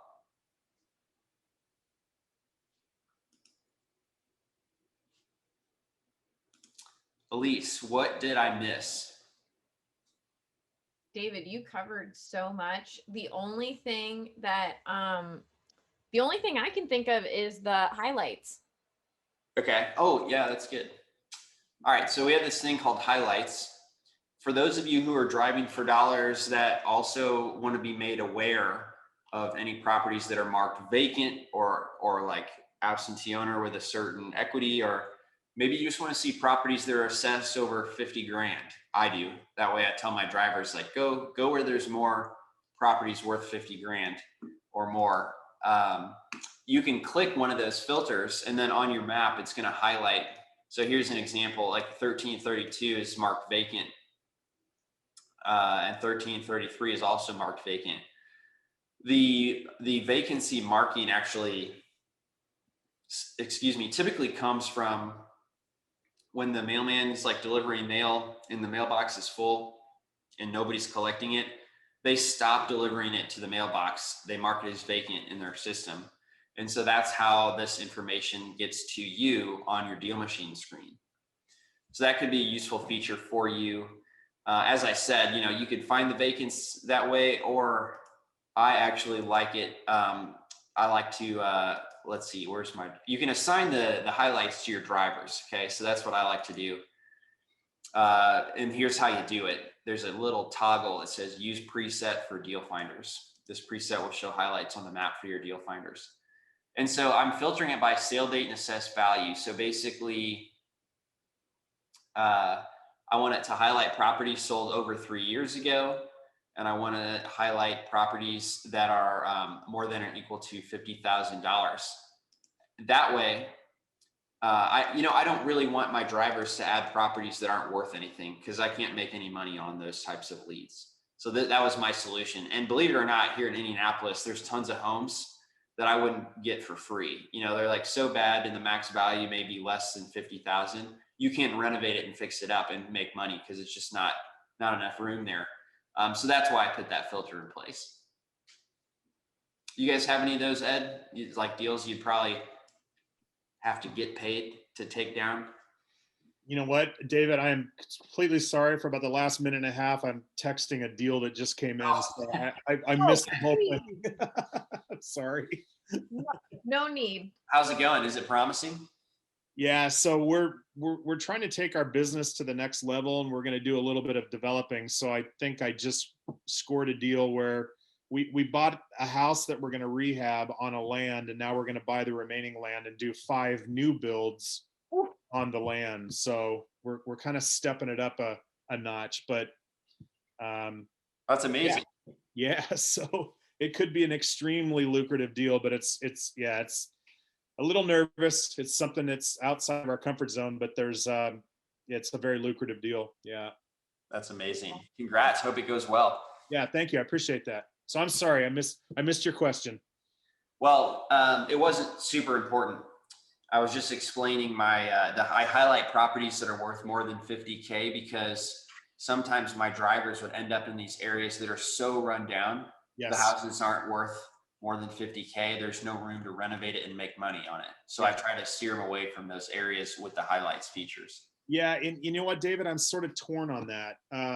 I agree, because I am getting a lot of calls now from landlords with houses that are worth $35,000, $40,000. And I know they probably need 15 to 20 rehab. So, I mean, my margins there are so narrow. But I just closed on a property over the weekend where it's exactly that situation. It's actually a burnout. There was a fire in the kitchen, and so the inside is burned, but it didn't go up past the ceilings or into the walls or into the floor. So it's not as bad as it looks. I'm going to wholesale this, and I'm going to make between 15 and 17,000 on the wholesale. Oh man, you dog. And I'm buying the property for $8,300. So it's like, oh, do I really want to cut that off? I mean, Okay. yeah. So I don't know, it's a Hey, personal preference. you're having success. You gotta keep doing it. Yeah. David, I do want to say one thing about on the maps that we can't show right here because we're on desktop, but if you're on Pro or Enterprise, you have planned routes as well. And the only reason I'm really pushing that one is because your drivers talked really high about, like, even kind of blew my mind a little bit on how they're using it and how it's helping them figure out where to drive. So if you haven't checked that out yet, definitely do. It's basically just kind of the filtering. It looks the same as filters, and then it routes you to those homes. Check out our YouTube videos. We can show you there. David literally is going to show you right now. We have a great St. Patty's Day special one that shows you how to do it. Oh, fantastic. Let's pull that up. But I was just saying, I asked your drivers, like, you guys have been doing this for 8 months. Like, how are you not driving over the same places? Or how are you finding all the new places? And he was like, the route planner. The route planner helps. He adds the first 25 and then goes. And Nick made fun of my Irish accent. It was so bad. But yeah, here you go. Yep, there I am. That's a great shot, David. Thank you.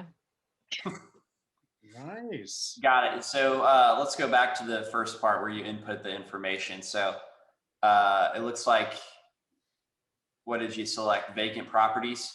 Plan your route, vacant properties. Vacant sold over 10 years ago. I wanted really niche, like, stuff. And I was in an area that I had not driven before, but I had pulled lists for it. So I actually found quite a few on the way, and I used tagging for that. Got it. Yeah. And then it'll give you the GPS directions to all the properties that are vacant that sold over 10 years ago. So you can go hunt them down and see what the neighborhood's like. And you can check it out on this YouTube video. I think Elise just posted the link down below in the chat. Actually, too, I found more properties on my way there that I just added, like, and I free drove it. Like that one. For sure. Yeah. All right, let's move on to the list view. You want to start us off on this view?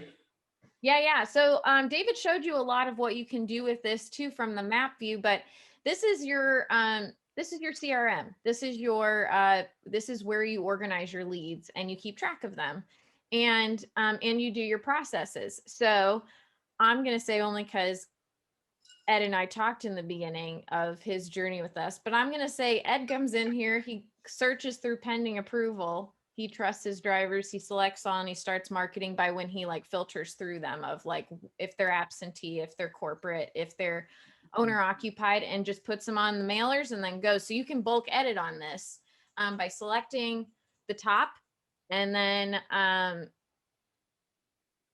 clicking all. There. Yep.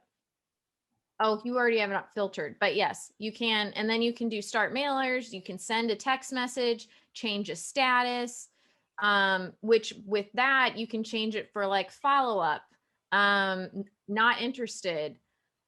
Why am I blanking? Return to sender. Look, David just sent out a text message. He's sending out 6 of them right now, 7, 8, done. And what's great is that the message engine, which I know we'll get to, sends different conversation starters. So you're less likely to be spammed, as well as different phone numbers from that. You get a block of phone numbers.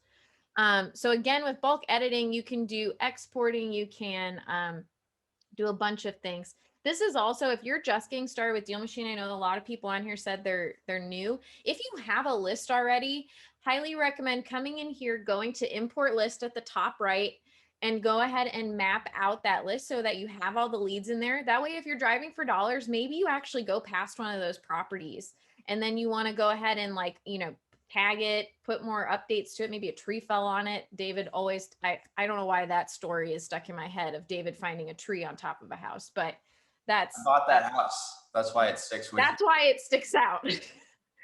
But you can map out your imported list And that way it goes into the system. And if it's already in there, it's not going to duplicate. It's just going to update if you have anything updated for it.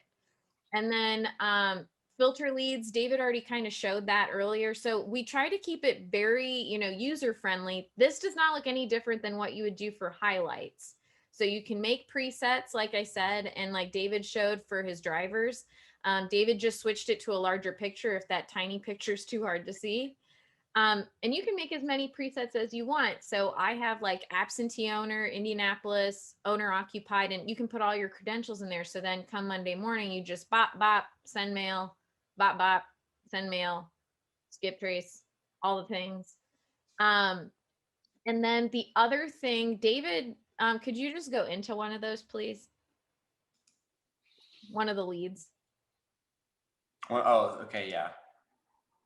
So David showed this already. It looks the same, just so that you guys know, you can preview the mail, all that good stuff. Again, like we have the comps feature now, which is really exciting. So you can view all of this in here. You can also change out the picture if need be, and you can also delete from here by the top 3 buttons. Another thing just to know, tagging is one way to organize, as well as lists. So you can also add and create lists in here to separate and organize your leads. Yeah, and sometimes when you do bulk actions, it'll create a list for you. So like new conversations started on, today at 8:36. That's a list that all these leads are now added to because I just started that text conversation. All right, moving right along. Let's move along. What's next? Next is driving for dollars. So you'd probably use the map for a lot of your driving for dollars, but here you'll find a summary of your driving analytics, your driver's analytics, and you can see a list of their routes that they've driven right here. And so that's kind of the goodies that are put in this driving tab currently. And how I use it is like every week, I pay my drivers weekly. So let's take a look at one of my drivers, Martin. Friday's their payday. So we have a meeting every Friday and we go over how many hours and how many properties they added. And this is where I pull some of that information. So time driven was like 100. Wait a second. I need to narrow this down with a custom time frame. There we go. So like the 12th through the 19th is what I would select. And okay, so he's driven 18 hours this week. So I'll pay him for 18 hours, 50 minutes, as long as he's added the right number of properties as well.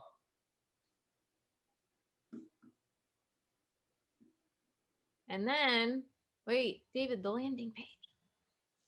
Oh yeah, so you can invite a driver, I believe if you're on the professional plan via email. If you're on the bigger plan, the enterprise plan is what we call it, you actually get this recruitment system. So you can launch your own website.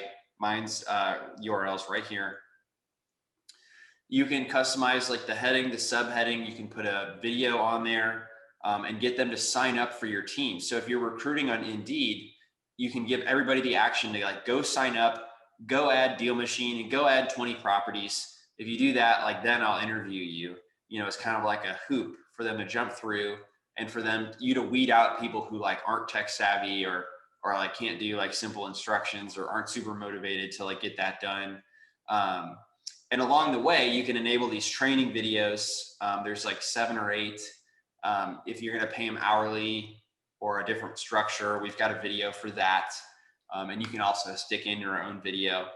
So this is part of the enterprise level of the driving for dollars software that's available to you guys. And I think Ed uses as part of his recruitment. Do you use this part? I do, yes. Anything I left out? No, I mean, it works. And I love your process. At first I was like, really, we're going to ask these people to go put 20 properties in and pay them $20 to do it? Or I don't think anybody's going to do that. And I mean, just stay the course. It works. And it did. I'm glad to hear that. It really has saved me a lot of time, like interviewing people that aren't serious. And I had to be more protective of my own time. So this was a way I found to like weed out some of the people who aren't serious. Yeah, and it's crazy because the first day the ad hit, you know, I got like 6 or 7. I'm like, God, I could interview these people myself. I woke up the next morning and I looked, it was like 87, 120. It's Yeah. like, oh gosh, there's no way. Yeah, Right. you can't do it. All right, mailers. Exciting stuff, guys. If you haven't noticed, we changed it to where it's signatures first, templates, then campaigns. So really just go down the list here. So signatures, set up this as your return address, phone number, website, anything that you need for that seller, potential seller to contact you. This is where you put it. You want to put a logo, put a nice headshot in there. You can do all of that in here. Make sure when you put in a headshot or a logo that you check your mailer template to make sure it's not cut off. I'm going to say that right now. Also, if you are a real estate agent, which I know a couple of you were, you can put your disclosure, you can disclose that here to go on the card. And then you go to templates. And like David said, we have 10 wonderful templates that you can go ahead, choose, change the colors. You can change the wording. You can also use a ballpoint letter, which is an actual handwritten letter with a ballpoint pen with a machine. It's really cool. But you can preview this, make sure that your colors are correct, you know, do something different. And then, yeah, like I said, change anything you want. You can do the ballpoint pen envelope. David's gonna. So it looks like a little party invitation. But it's written with a pen. It's not like a font. There's a robot that holds an ink pen, which is really cool. I wish I had one of mine here. It is really awesome. So you set up your templates, you know, and if you're definitely going to be using the campaigns feature, which is an add-on, you take time, make different templates. You know, I use the same ones as Ed does with the Are You a Tired Landlord? That's my second one. I have one of my first ones here that's just, hey, and actually it says, hey, Ed, do you own Woodlawn? So, so anyways, this is where you can put your campaigns together. So David has a ton of different campaigns that he set up, and you can go in, change the postcard, change the frequency. You can even repeat a step. So yeah, you want to click into one of those, maybe the Palm Beach. Yeah, there we go. So David has it repeating every 21 days 3 times for step 2. And his first step is the ballpoint. And then step 3, it will go after that step 2 is repeated 3 times. So this is just a really awesome way to make you stand out and catch their attention if maybe the first one didn't. And then that wonderful calendar feature you saw in the dashboard is here as well. So that way you know when your mail is going to drop and when it's going to be sent out and how much you are going to be charged. Shall we talk about lists? Go for it. Okay. So we talked about, and whenever you do like a bulk action, it'll automatically create a list called something like, you know, new conversation started or bulk skip trace at this time. So that way you can go back and be like, oh, okay, I just did, you know, 100 properties that were bulk skip trace, and I can easily go back and see what those were. You can also build a list from scratch. So we talked about like one way to generate leads is to go driving for dollars and to find those distressed properties. Another way that you can generate leads in DealMachine is through what we call like list engine, which you'll find with this build list button. So let's say if I wanted to get a list of like all the vacant properties in my zip code, I could enter my zip code, enter my criteria, vacant.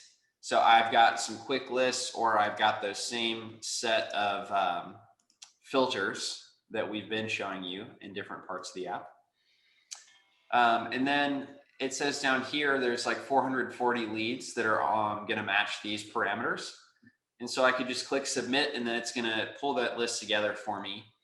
And then a smart list will actually continue to add any new properties that become vacant to this list, and I could say turn my marketing on automatically if there's any new properties added, or if a house is no longer vacant, it would also remove it from that list, and it would sync the marketing. So it would stop the marketing to that type of lead. Okay, so that's how you would do it. Let's build the list. And it's building in progress.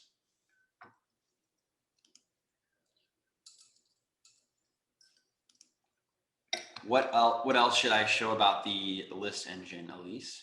Well, something great about not just, even if you don't, like David said, if you do just want to stick with driving for dollars, or just know the list tab is still there if you don't use list engine to, you can check the progress of where your leads are. But if you do have list engine, you can actually do, we have a series called 2 is better than 1. You can pull a list here and then use Route Planner in driving for dollars and go and drive that list. So that way you can check to see if there's extra motivation in the fact that the property is distressed.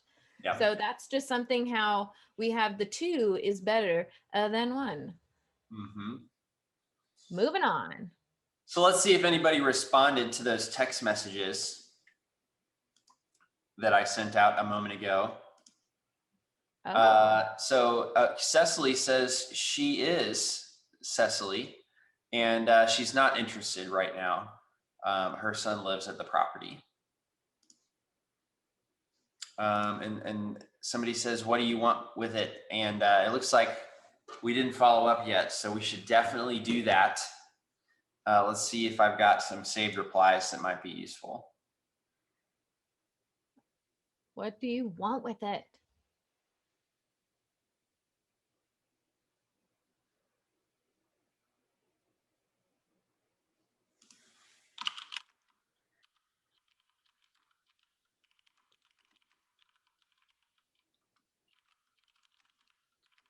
Guys, this is real time.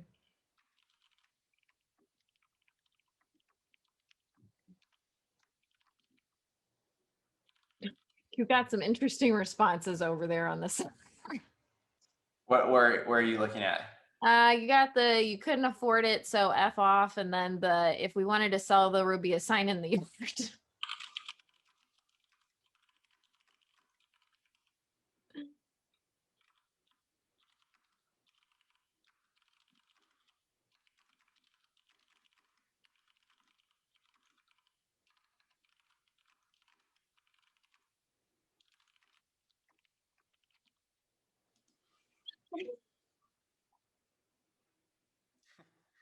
Okay, don't look at that.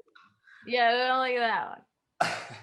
Right, so this is how our SMS engine works. It's right in your mobile app, and it's right in your DealMachine app, and it integrates with all the other parts of DealMachine as well. So if you're interested in that, we actually have a live training on it. You guys can learn more about it. And I think AJ can post the live training chat, or the live training link, sorry. I think he's got that handy. So again, if you're looking at your team tab, it shows you what team members you've invited. And for those that you have invited, you can give them certain permissions. So a deal finder can only see their deals, and it is limited to the Driving for Dollars software. A partner can see all the team deals, plus they can have these customized toggle switches. So you could say, should they see other team members' properties? Can they approve mail? Can they skip trace? Can they send a message? Can they create templates or campaigns? And can they export data? You can turn all this on or off for any of your partner levels. And then you can also give them access to certain parts of the software or not. So this person, Dakota, he's on our team. So I've given him access to all of my account, but I could remove access to just like one portion of the software as well. So that's how that works. Get free leads.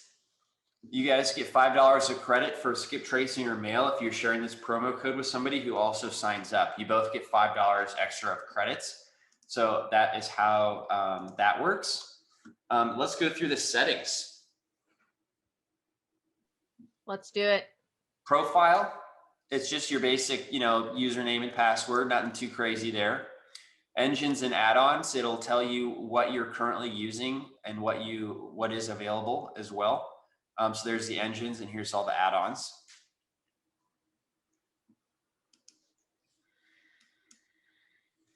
Default mailing options. This is what happens when you add a property to DealMachine. Like, what is the default behavior? So first of all, it'll just come defaulting to your DealMachine Classic template, but you could certainly change that to another template you've created if you'd like. There's those property tags you were talking about. Right. Yeah. So Ed had to leave, but this is how you'd create a custom tag, is just by clicking create tag, and then you could create your own tag there.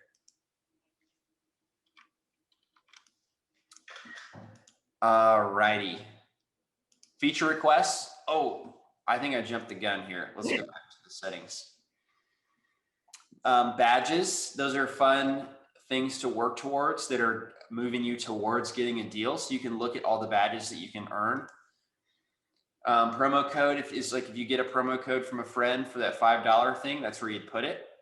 There's some other system-wide settings, like stop all of your mail, just like halts everything. Automatically send mail, which is like every time you add a lead, it could just start mail for you. Dark mode is a little bit easier on your eyes. Street pick will automatically add a photo to properties that you add. Badge notifications, we talked about badges before. This, if you don't want those to disrupt your workflow, you can definitely turn it off. And then when you open the app, you can decide what part of DealMachine you want to see first. So we have it set to the dashboard, but if you're driving for dollars a lot, you would want to set this to map. That way, when you pull open the app, it will show you the driving for dollars portion of the software. And then import lists. If you've got a spreadsheet, you can import it right there. And here's your invoices and stuff down here. Let's see. Okay, that's all the settings. Now you can go for it, David. Got it. So yeah, we have that request feature page, so you can submit and vote on new features. We've got 486 submissions so far. So search for what you want first. And if you find what you want, just add a vote to it, and that'll continue to move it up to the top. So as you can see, we work on stuff that you guys request. So that's all the done ones. We've got the planned ones. And so we take a lot of this to heart. And we want to make the software the best for you guys. And then, oh yeah, go ahead. Sorry, I just saw Kit. I totally didn't. If you are new, Kit just asked if it's better to do list engine or driving for dollars or street engine. Guys, go to the training link that that AJ's been putting out there. The first training there helps you figure out what works for you and your goals and your budget. So go to that training link. It's a brand new training. Definitely go to it. So that way you know that you're getting what you want. Because everyone's situation is different. There's no like better than, there's just like different, how do I want to say this? Like just different ways of doing it. And then there's different like strategies with it. Did I word that right? Yeah, go to the training link. For example, if you have like a unlimited budget and you want to spend a bunch of money on mail to get as much as you can, you might want to pull a list engine. That way you can pull a massive list and you can send a massive amount of mail and get that deal quickly. If you're on more of a budget, I'd recommend driving for dollars because you have time. You have more time than money, most likely if you're just starting out. So, and also driving for dollars will get you in your car, familiarizing yourself with your neighborhoods and your streets and what houses are where. And that you're going to spend a lot less money by creating your own list and then sending mail to that much smaller list to get that deal. So that's basically the two ways that you have to get leads and how I would recommend using each one of those ways.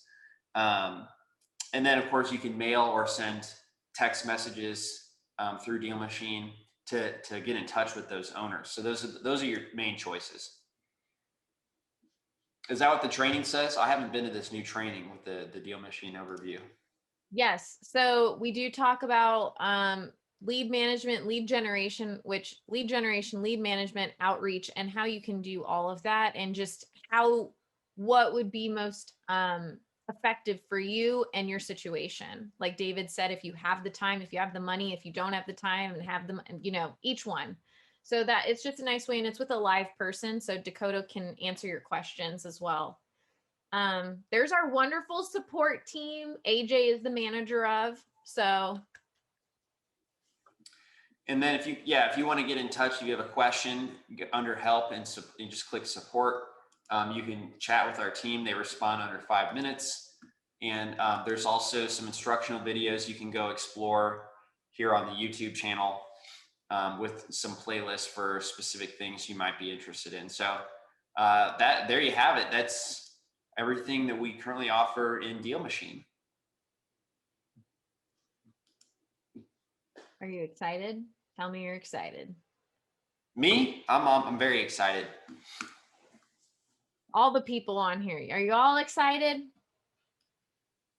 I'm excited. This was a great webinar. I always just love this. Yes. Now, can you show that final slide again, Elise, so people know before they sign off where they can get in touch with us? Yes. Sorry, guys. Gonna get the hang of this. All right, here we go. And I don't know how I swear I work for a tech company. You're good. I think it's perfect.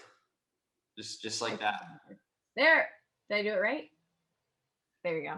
Yeah, it's pretty good. So there you guys have it. However you guys want to reach out and explore what we have, check out our social media, YouTube, or support through the app or on that email. And I just thank you guys so much for spending the evening with us. Thank you and happy deal finding. Happy deal.